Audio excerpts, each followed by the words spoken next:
My name's Ed Piskor. And I'm Jim Rugg. Jimmy, we harsh on a lot of reprinted material when it comes to the big two. You know, generally hate the coloring on a lot of reprints, but we're not about talking about the shit we hate on this channel. You have tens of thousands of comics in your weapons chest, man. I have the same. So let's talk about a reprint that actually hit all the marks, man. The Essential Swamp Thing. Yes, although we could probably crap on the cover reprint a little bit. Sure. Yeah, dumb frame. This is from 1997, so they're still figuring shit out with their Adobe Photoshops, man.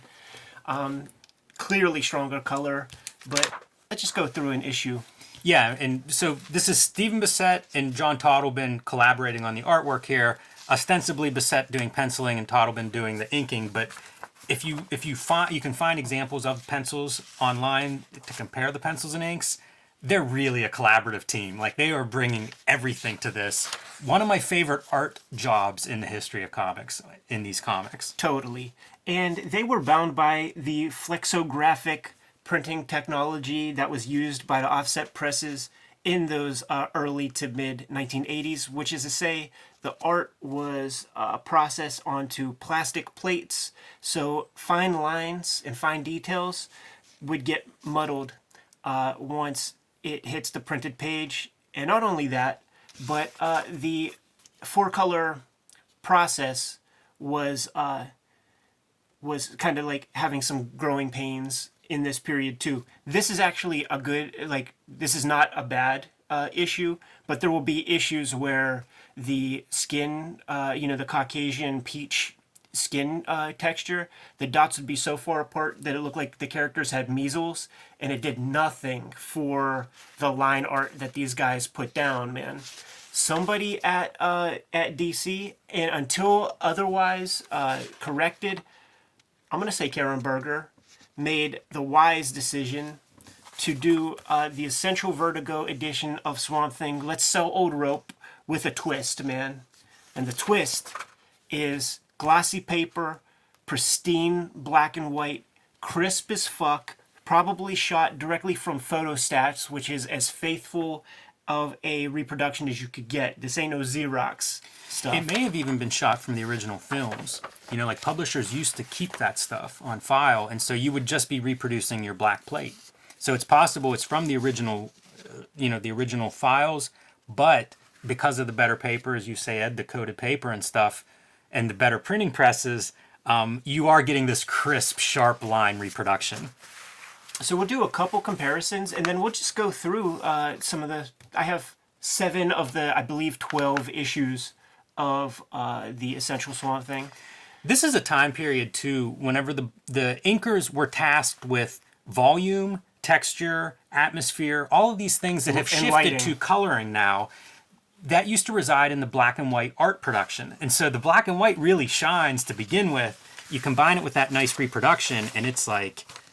It's one of the few comics examples where it's as good in black and white as it is in color, and that's pretty rare. That's a fairly short list of examples that you could name. Bissette and Totleben, students of the Joe Kubert School, and those old cusses stressed that you are not to use color as a crutch. You better make your work. Work in black and white form before color is applied, man. So that was how they taught you back in those days, man. And by the way, this is one of the great collaborations in comics history, down to the Tatiana Wood color, down to the lettering. Everybody was in sync, and that almost never happens. I could on one hand with maybe 2 hands with fingers left over, I could tell you who the great collaborations are. Yeah, extremely, extremely rare to get a full team working together this well. Man, these are great. Like just seeing the comparisons are so sharp. Yeah, awesome, man. The detail in that eyeball, like the iris in that eye. Yeah, with unbelievable. With cyclone fence shadow in the eye. That's awesome. This was a comic, this specific issue that I had Well-read whenever comic. I was a kid. Yeah, we've seen you hold up like an X-Men, Ed, where it's like it has no form anymore. It just kind of flops over. This is my version of that. But look at the content that's in here. I got this when I was probably, I don't know, 6 or 7. And it's like a crazy man naked running around terrorizing this woman. Well, that's a little boy. I was very confused by what I was reading or looking at, I suppose. Love the children's art, though. Always brings to mind Elektra Assassin whenever I see like children's art, especially in the context of a character. Yeah, this is the story of the kids in the home, the hospital or whatever for autistic children. I don't know exactly what the deal was, but it's all autistic kids. She works with them, and they have like a certain connection to the nether world. They can see beyond what you and I can see. It makes sense for the repetition of these eyeballs that we keep seeing over and over.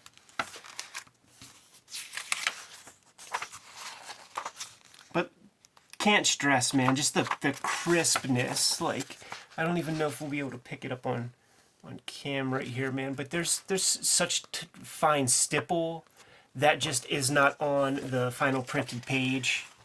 And this is 1997, so long before we have anything like an artist edition. You know, if you were really into art, and especially things like inking and fine lines and stuff, this was a godsend. To be able to look at art with this much texture in it, this closely, it's such a rarity in American comics history, up to this point at least. So this is your first comic, Jim. What a great page layout.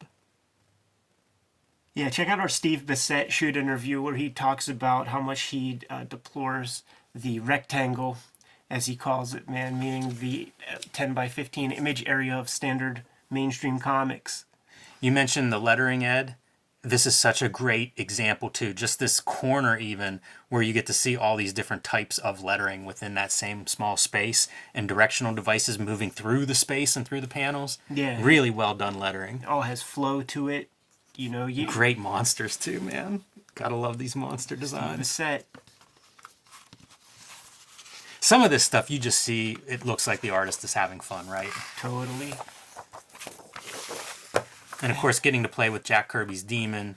I think most cartoonists, especially this era, big fans of Jack Kirby, so always fun when you get to pull in one of his characters and play with that. One of the, certainly the greatest regular monthly series that DC ever put out. And how typical was it, man, when Steve Bissette tells us that they were like the lowest paid guys on the rung when they were putting this material out. How much does this remind you of Frank Miller's Dark Knight Returns splash page? Oh, yeah. I never noticed it till just now, but it's such an iconic treatment. Uh-oh, there's Matt Cable getting in the car, man. We know what's going to happen there. And then this Burma shave right here. That's a Kurtzman nod, man, because that was in pop culture. I forget, like, the joke. You know, that's like one of those slowly I turned old people jokes. But it's definitely something that Kurtzman would joke about a lot in those Mad comics. But look at Tatiana Wood doing her thing, man. Yeah, that is her earning the paycheck there. So just for the fun of it, man, we're gonna skin the Swamp Thing cat several different ways. But this video, we're just gonna take a look at some of the artwork on these babies. The iconic beginning here with the anatomy lesson. Man, look at them flexing. Like, they're so good, right? From the get-go, these guys are just flawless. In black and white line reproduction, you are now tasked with drawing like deep freeze, cryogenic chambers. How do you do that? Yeah, this is Bissette drawing on his history as a film fan. You know, think of all the midnight movies that guy has seen, and then trying to figure out how do you create these ideas in this imagery. Because, like, you're not Google searching any of this stuff. This was all just make it up.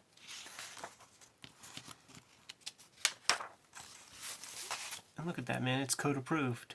So that adds extra constraints and challenges in the art. Like we just saw, like an autopsy kind of gimmick. I wonder how conscious they were of staying on the right side of that. I think you have to be, man, in jobber comics, because like, what's the answer? You got to now redraw something and stay up a full night. Look at how this transitions through these shapes and abstract shapes into the figure. That's a really interesting panel breakdown, especially as you say, Ed, after we talked to him and he talked about hating that rectangles of the pages, you know, finding innovative ways to make panels without having to resort to that four-sided rectangle rigid panel structure. That early Kubert School crew, I put them all. They have the same storytelling sensibilities. Rick Veitch, Steve Bissette, Tim Truman, like they have the same storytelling like ideas, and you would see that kind of flow. This is a great one too. This actually reminds me of some of your Dr. Pangea, Street Angel 1 kind of stuff. Like I don't know what I'm thinking of in your comic, but like that's reminding me of there somehow. Yeah, it's beautiful. It's Tyrant, dude. As soon as you turn the page, it's gorgeous, and the negative space of like the silhouette face. Yeah, this is why you want the artist edition, man, because it's like, what are you cutting in there, man? Are you doing reduction, or are you using just black line? I'm sure he's using some sort of opaque white, and there is a double page spread or two at the Billy Ireland. Key stuff like it's gorgeous. Nuke face. So it's like key issues, and there's a lot of white on that page. Those pages are buckled with the amount of materials that are thrown on those boards. And you can find some of like the Totleben original art in some of the Miracle Man stuff. There is an artist, like an artifact edition of that has some pages reproduced, and a lot of the Marvel reprints reproduce his original art in the back. There is one of the few Al Williamson horror stories in Tales from the Crypt, or one of the EC horror books, is this tale of this bog monster. Now, I'm just telling you sort of how I see this right here. There's this bog monster that has been, sort of mothered and taken care of and kept away from everybody else. But when you finally see him, the big EC reveal, big muscular arms, little thalidomide legs. And I read that comic before I read this. So that's how I see it. Like, I just imagine it, like, I don't see him standing there. I just see, like, that Al Williamson drawing of, like, Johnny X from the movie Freaks or something, but the vegetable version of that. Every page after page of just horrific imagery, man. And no repetition. Like, he's starting with a blank piece of paper. There's no default 6-panel grid or anything. It is just like, how do I make the most of this page? It's been a big influence on me lately, man. Like, everything you said about the rectangle, I've been feeling, because I've done 1,500 pages within a grid, and I'm like, no more for a while. Interesting screen tone use there. Yeah, you don't see that often from those guys at all, man. Like, Totleben really figures out like the organic stuff, and it sort of makes sense. It's the first issue where they're kind of figuring things out, and if you're dealing with an organic creature, maybe you don't use mechanical elements. Yeah. We'll check out one more thing that is pretty cool, that I like a lot, which is this right here, because this would have been a photostat. You would have, maybe they use some white zips for the line, for the interlacing lines of like the television screen, but I wouldn't be surprised if they used the exact same photostat camera at Joe's facility that I got to use. Big monstrous machine that takes up a whole room pretty much, man. Here too.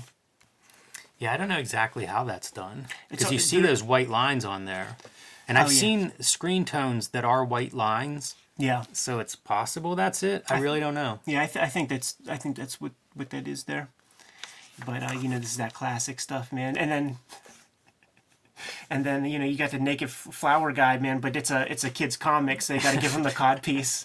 There was this episode of of Fresh Prince where it was like a Christmas episode and it was Will Smith and Carlton. They were dressed up like elves. They had like green spandex suits on, but you could see this like, what the hell's the mistletoe? Yeah, like right on the codpiece, man. And you know they stepped out of their trailer and that wasn't there at first, and they were like, we got to do something about this. Oh, there it is, man. Super violent. Impalement. But you could get away with it because he's a vegetable. Yeah. The comics code was such punk shit. Pretty great Hawkman. Yeah, man. And Tim Truman would kind of like do his version like that too. Because Kubert would like really started that. A lot of the artists, they would like let this be the nose. But Kubert was the dude that would like just be like, nah, that's like a big ass helmet. Yeah, that's real badass.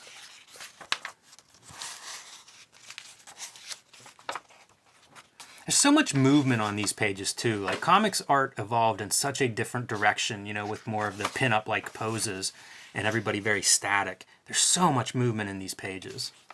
They have a very live quality. Yeah, and look at that, down to that lettering, man. Yeah, it all works together. Everybody seems inspired. Look at that chainsaw. That's a all good the frame. lighting's really spectacular.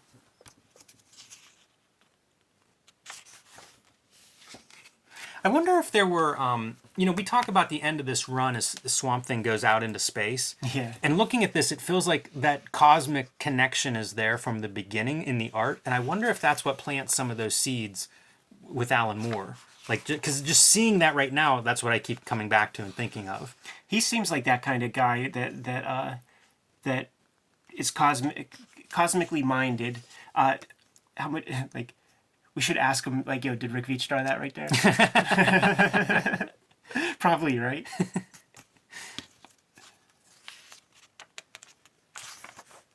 I had a Titan reproduction of... Titan did a couple of paperback collections of this material. Yeah.